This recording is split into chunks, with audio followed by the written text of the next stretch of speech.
Hey guys, it's Dan, and it is that time. It's time for another book review. This time I'm reviewing The Hollow Ones, subtitled The Blackwood Tapes, by Guillermo del Toro and Chuck Hogan. Now, I will admit, I gotta start off by saying that the reason why I wanted to read this, because I have to admit, I really enjoyed the Strain trilogy by this team up, this duo. If you have not read The Strain and you are a fan of vampires, especially a whole different take on a scary vampire, then you need to check out the Strain trilogy. And I have reviewed book 1 of that series. It can be found in my horror playlist.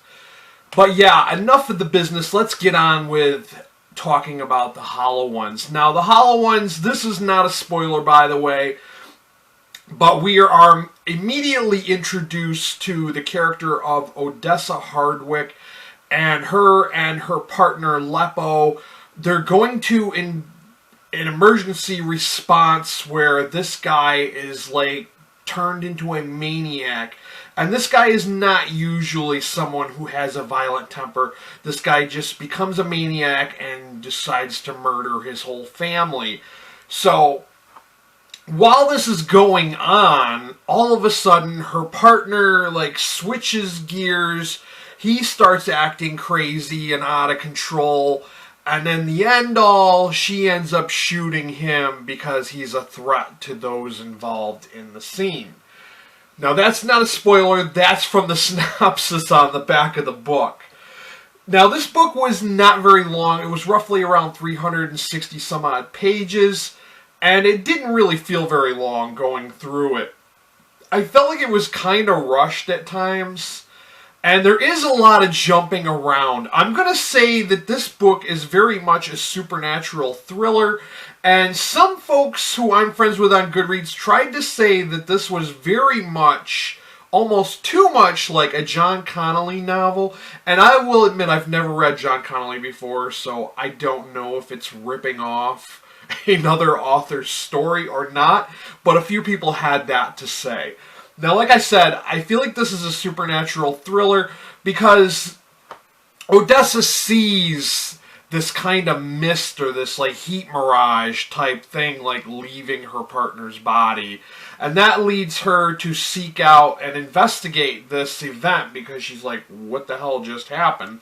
This leads her to meeting another old retired FBI agent, Solomon, and I can't remember his full name, but he was one of the first black FBI agents. And then he introduces her to Hugo Blackwood, hence why it's subtitled The Blackwood Tapes. Now, Hugo Blackwood, the whole mystery about this guy, the mysticism and everything that's about this guy was what kind of kept me in suspense with the story. He's a very interesting character. There's not too much revealed about him right away. It's kind of teased out over the events, over the telling of the story. Now, this story does jump around in time a lot. It jumps to different time periods, so once you learn certain things, it kind of makes sense as to why they jump to that time period.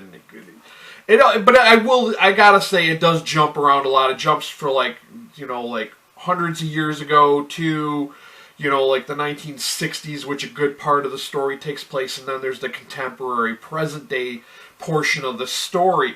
Now, I feel like even though this was called The Hollow Ones, and it's supposed to be about these entities, the Hollowed Ones, that are creating this chaotic situation, I felt like the story didn't focus on them enough.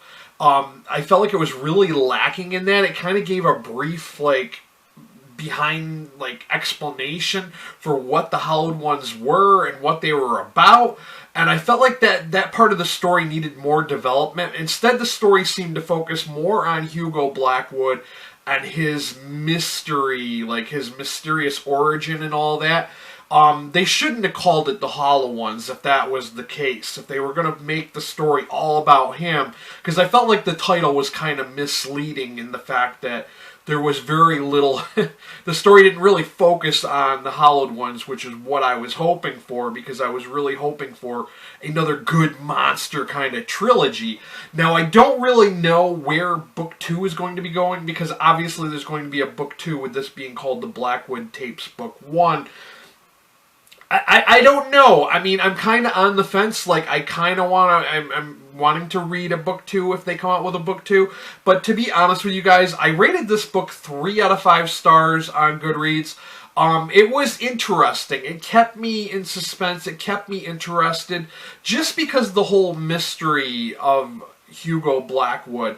But once you kind of learn about his background, and it kind of didn't really feel like that great of an explanation, and I wasn't really super impressed with it, I do find his character interesting. But, like I said, it felt kind of flat, and I felt like the story needed a lot more substance to it to make it that much more enjoyable, like the Strain trilogy was.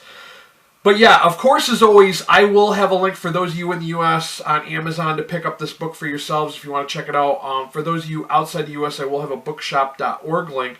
And I'm also, if you don't mind throwing in $1 or $2, please help support my channel. I will throw it out my coffee link. That's all I got for you guys. Sorry for the very brief review, and I'm trying not to spoil it because I don't want to mention certain things about the story, because I felt like the story was really short, and I feel like if I talk too much about it, I'll end up spoiling it, and then you won't really get too much out of it if I tell you all the details, the little nitty-gritty about the book. But yeah, it is worth checking out if you are into supernatural thrillers, if you're into that kind of, you know, team up like with the detective and the specialist. I think you're definitely going to enjoy this, at least in some way or, you know, form.